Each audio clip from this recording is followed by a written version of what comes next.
Hey guys, welcome back to the channel. If you're new here, I'm Brian. This shop, I call it Hogshooter Hot Rods. Today, we're going to be looking at how to identify a 8.5 inch ring gear rear end and look at some of the issues that this particular rear end has. We got the rear end sitting here on my patented stand setup. And we can see we've got this S-spring clip in here, holds the side gears up against these clutch packs because this is a posi traction rear end. So how did I know that this was an 8.5 inch ring gear rear end? That's kind of a question to ask, right? So when I look at these, I'm looking for two squared off bosses on the bottom. That's the first thing that like bloop, piques your interest, makes you look a little bit closer to see if it really is. So I look at that. Then the rear cover is another giveaway. It's got the bulge on the ring gear side of it and it's round. So once we pull the cover off, I can look at the actual ring gear bolts, and these take a 3/4 inch wrench. And just a side note, guys, these are left-hand thread on an 8.5 inch. So you got to make sure, I mean, if you're going lefty loosey and righty tighty, you're going to be jacked when you go to take your ring gear off if you need to. Another way to tell this is this little cross pin right here. So that is a 5/16 head. If it were a 1/2 inch head, it would be an 8.2 inch ring gear rear end. So that bolt holds the cross pin in this, which holds the axles in. It's still a C-clip type axle. So to pull the axles out, the cross pin has to come out, the axles get pushed in, and a little C-clip drops out of there. So this is one of the C-clips that came out of that housing off the ends of the axles to hold them in. And those dudes fall out and you can just pull your axles out. So you take the cross pin, push the axle in, drop the C-clip, slide the axle out. Now the carrier's free. I just loosen up my carrier bolts and I can pop that right off there. Before I take it off, I will do what I did on my other rear end, and I'll mark left and right as I'm looking from the back forward. That'll get me all ready to take that out. But let's look at these tubes. So you can see, so if I get in here close and let you guys look at these welds, and you can see like right here, it's got an area that wasn't even welded. So what my plan is to take and grind most of this weld out of here and just use the MIG welder and weld back over and seal this thing up. On one of these differentials that are made like this, the weld isn't really holding the axle tube in place. The weld is just sealing the housing to the axle tube. So a good solid weld across there is going to keep your rear end from leaking. Not really going to add strength to it, but definitely keep it from leaking. So we'll get this all taken apart. I have to take the backing plates off of both sides, and that'll get rid of my brakes and everything. Pull the axle bearing and seal, and then take the carrier out. Once I have this thing emptied out, I'll clean it up real good. Then bring you guys back in here and let you look at the clean housing before we start checking it for straightness and getting these tubes welded back solid.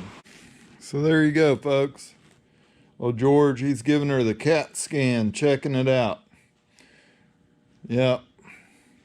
We have to get his paperwork back to see how it came out, what the CAT scan revealed about the rear diff being wrong. Because I think we may have some issues. I've got my rod in here with the little aluminum pucks, is what I'm going to call them, clamped into place. Now these are billets that were turned down so that the caps crush on them, and this holds this center of the bar in alignment, and that's to simulate your carrier being bolted down in the housing. And this is a setup that you can use to narrow rear ends, or in this case we're just using it to check our alignment of our axle tubes. So these things are like super close tolerance, machined very nicely by a good friend of mine. This piece of rod is just a piece of precision ground shaft. It's I believe it's 4160 steel, and it's 1 3/8 inches. So it's really heavy stuff. I mean, I can pick it up with that in there, but it's really heavy. So at any rate, we've got this thing put together, and I slide my piece up here, and it's supposed to fit inside of that housing. This side's not too far off. I mean, if both sides were that close, I would probably just weld this thing up and run it. But so we've got this side, not too bad. Then when I get over to this side, we got a misalignment issue. When I put the rod in there, I was hoping that it was going to somehow magically move when I bolted everything down, and this wasn't going to be this far off, but it is. You can see small gap here, big gap over here. So that is equating to that shaft being off about 3/8 of an inch on this side. So the tube needs to move that way. And what's happened is somebody has welded on the housing, which I showed in an earlier part of the video, this big old weld here. And I've gone back and I've ground on it some and cut a little bit out, but I didn't really spend a lot of time there. I just kind of knocked the top of it out. And you know, they were trying to seal this up so that it didn't weep gear oil out of that housing tube. I said earlier, this is not going to add really any strength overall to the housing. It's just going to keep our gear oil from weeping out around that tube over time, which these type rear ends are really bad about. So we've got it in here, checked it, we're off. I'm going to take and come in with a cutoff wheel. Some people might call it a wafer wheel, but I'm going to cut into this weld, probably grind more of it out too. Cut it, try to weaken that as much as I can, and then I'll rotate the housing around so that I can grab the center section, and I'm going to apply pressure to the center of it, and then I'm going to weld it again, and hopefully weakening the weld, clamping it down, and then the drawing action of welding, that's going to take and pull this tube back into alignment.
All right, guys, so we're back out here another evening. I have moved the differential from the bench up here to the floor down here. And in my floor, when I built my shop, I have these little, you can see that's metal there. I've got them all laid out here in a grid. They kind of simulate an old school in-floor tie-down system, but I have a piece of high-strength chain inside of a piece of 2 7/8 pipe in there, and the pipe's got rebar all welded to it. Looks like a spider in the floor. Concrete guy was not happy with me when I did that, but hey, it really comes in handy. Man, I got this thing pretty close up on that table, but I was afraid I was going to bend my table or hurt myself because this thing was getting under a lot of stress. So you can see this was the end that was really, it was kind of close, but you couldn't force it. And now it'll slide in there. It could go down just a hair and be perfect. Okay, so this end was the really bad end. And it now is not quite, but it's getting closer. We're maybe, yesterday we were 1/4 to 3/8. Now we're about 3/16. Now I'll show you what I did here. Like I've said before, when things aren't going right, don't try to force it. Kind of back up, look at it, and then walk away. Because I could have kept heating and beating on this thing last night and probably just busted some cast iron and made myself really frustrated. So what I did here was I moved her into the floor where I could tie it down wherever I wanted, and I know I'm not going to move it. The jack stands are here. This jack stand is not even holding anything up now. The jack is supporting everything. So the jack is pushing up. The chain is holding down. And then this jack stand has a small amount of force being applied as this thing kind of pushes and twists, but when it does this action, it's taking this tube and it's pushing up on it, which will make this bend and slide in. Okay, so that's one action out of our pull here, or our straightening technique. The other end here, I'm pushing up. I have my bar set up here, and I'll just show you what this thing does as we crank it up, and hopefully the rear diff doesn't fall off and kill me. So we keep going, and you can see right there, we pulled all the slack out of the chain, and now the more I jack on it, the further it goes, and bam, we have alignment, right? Well, you know, steel is elastic. All this stuff is, there's give in every one of these parts, so we've got to go past that point. And once I get it to where it fits, I can count the pumps, I can measure the height here, but I got to be pretty accurate to get it like exactly. And then I'm wondering, should I push it up and weld it while I have pressure applied? I don't know. See, that's the opposite way now. It's hitting on the bottom. So we've gone past where we need to go.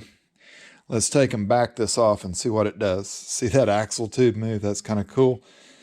So the chain's loose now. And we're right back where we were, pretty much. I don't think we made any significant movement on this side. Let's check this side out. Yeah, this side's a little bit better now. So we're taking care of stuff. I think this side of it, we may have to go ahead and jack it up and hold it and maybe do a little tapping on it, but not much. So you can see what I'm doing here. I'm gonna, one more time for you guys. I should have grabbed the jack handle because that's starting to take a little force. I'm gonna go ahead and go up about as much over as I was under. Okay, so now we're getting the gap on this side. Give it another 1, 2, 3. All right, so I'm fully as much high now.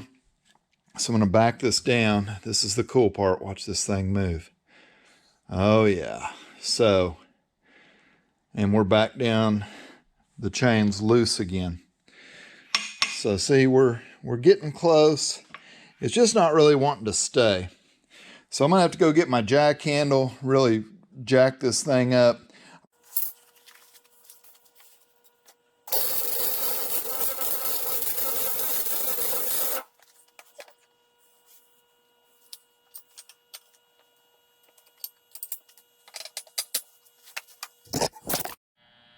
All right, so not a very pretty weld. I mean, I am welding overhead, and man, I don't know what they welded this with before. I've shown it a couple times. Looked like some kind of high nickel welding rod. Ground it, and it didn't even make sparks hardly. So, hey, at any rate, it welded, and then I'm back to no pressure on the chain, and here my bushing just falls in. So now that you got it straight, you got to weld all this up and keep it straight. So we're going to take quite a bit of time to do that. I may set it up in time lapse, might just pull you guys in when I get it all done here.